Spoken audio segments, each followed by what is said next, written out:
こんにちは、ストレンジハンターのタカです。こんにちは、ストレンジハンター見習いのくまよです。今回はあれがたくさんある神社をご紹介します。あれ？どれでしょうか？ご利益？では早速見てもらいましょう。こちらです。普通の神社じゃないですか？では見てみましょうか。ママ、あらすみません。危うく大きな声で取り乱すところでした。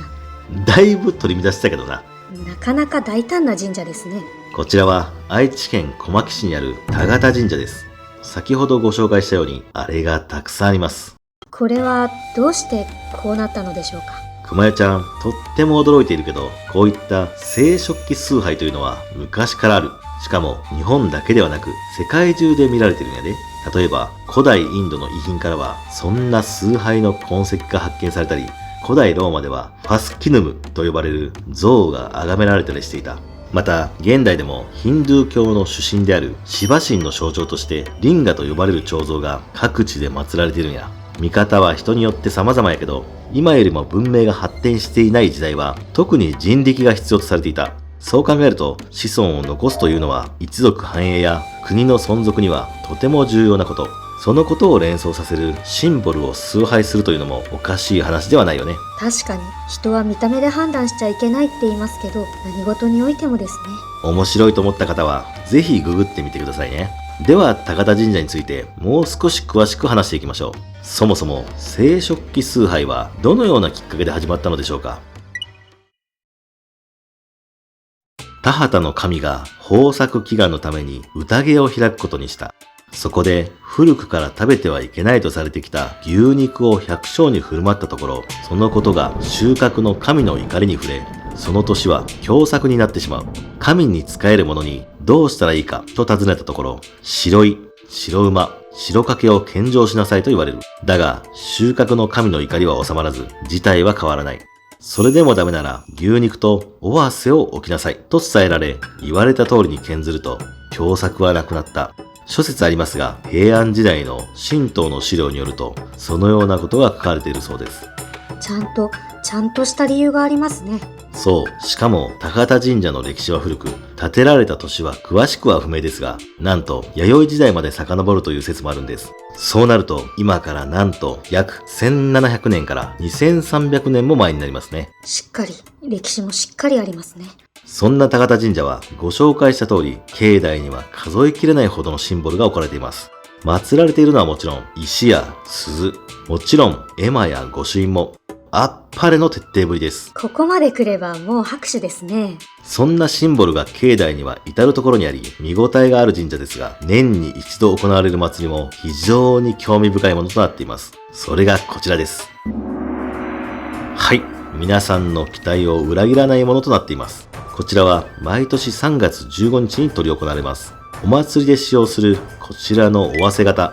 こちらは大おわせ型と呼ばれており、樹齢200年から300年のヒノキが使われ、なんと毎年新調されているんです。3月3日にはおの入れ祭といって、この大おわせ型の最初の一斧を入れる神事があります。その年によって多少の違いはあるものの、原木は全長約 2.5 メートル、重さは約300キロにもなるそうです。そこから2週間経たずしてお祭りが行われるんですね。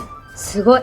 これは豊年祭と呼ばれ、今年1年が豊かな年であることを祈るとともに、万物の育成、子孫の繁栄を祈願するお祭りです。やはり見た目のインパクトから国内だけでなく、海外からもそれを目当てに観光客が押し寄せるそうです。へえ、でも日本国内でも同じような信仰あるから、田形神社だけが特別ってことでもないですよね。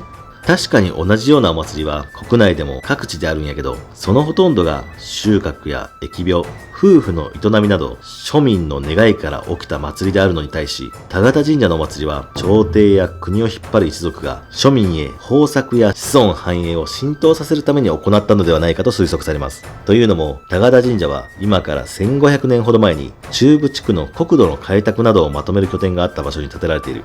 また、愛知県でも有名な熱田神宮ともつながりがありました。要するに、しっかり働いて、家族を増やして、日本を強くして、そういうのを印象づけるお祭りだったんですね。まさかそんな裏があったとは。お祭り一つでもいろんな側面があって面白いです。田形神社から車で10分くらいもかからないところに、こちらも歴史がある大和形神社があります。男性の田形神社に対して、こちらは女性の神社となっております。田形神社の法年祭は陽の祭り、大和形神社も同じ法年祭と呼ばれるお祭りがあるのですが、こちらは陰のお祭りと言われています。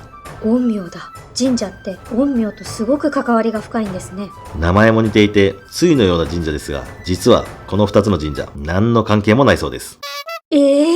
そんなことあります？こんなに酔わせておいて何の関係もない？信じられません。絶対関係あると思います。もっと調べます。じゃあ、熊谷ちゃん、なんか分かったら教えてね。では最後に、田形神社のシンボルになっている尾鷲型は、産むは産むに通じて、子孫繁栄である子宝や商売繁盛、縁結びや厄除け開運など様々な守護神として地元でも愛されている神社です。